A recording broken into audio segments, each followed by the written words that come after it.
जैसे दास पहले सर्विस करता था तो हमारे एक ऑफिस के तीसरा चौथा मकान छोड़कर एक बहुत बड़ा कोई रईस व्यक्ति था, इंडस्ट्री थी उसकी, वो रहता था। उसकी एक 8-9 वर्ष की लड़की थी और उसने उसके लिए एक नौकरानी ला रखी थी।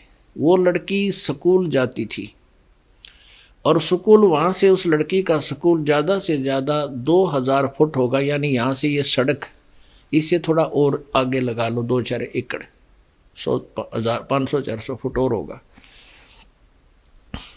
तो उसके लिए उसने ना कोई गाड़ी की थी, वो लड़की पैदल चली जाती थी और उसकी नौकरानी उसके साथ छोड़कर आती थी और छुट्टी के समय लेकर आती थी।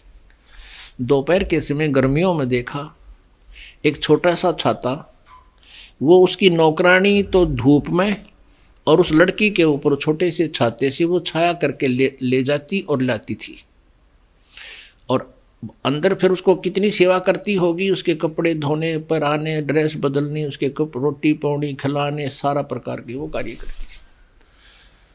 अब वो उसको कितना प्यार देती थी, और जब उसको नौकरी से निकाल दिया,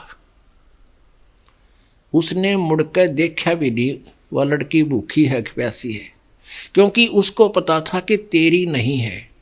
और उस समय वो सेवा इतनी कर रही थी, उसको पता था ये मालिक की है, मालिक की बेटी है, यदि मैं सेवा नहीं करूंगी तो मेरी बात बिगड़ जाएगी, मुझे नौकरी से निकाल दिया जाएगा।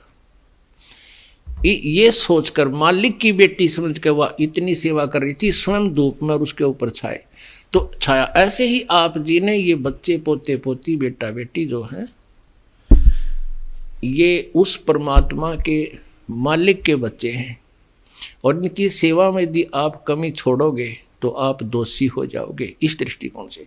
और फिर ये सोचिए कि आपके पास कितनी संपत्ति है और कल मृत्यु हो जाती तो आपकी नहीं है। यदि आप जी ने भक्ति नहीं कर रखी है तो मनुष्य जीवन तो मिला ही नहीं, फिर कुत्ता बन के आशा रह जाती है कि मेरा मकान, मेरी कोठी। फिर कुत्ता बन के उसी कोठी में, उसी मोहल्ले में, गली में उत्पन्न हो जाता है,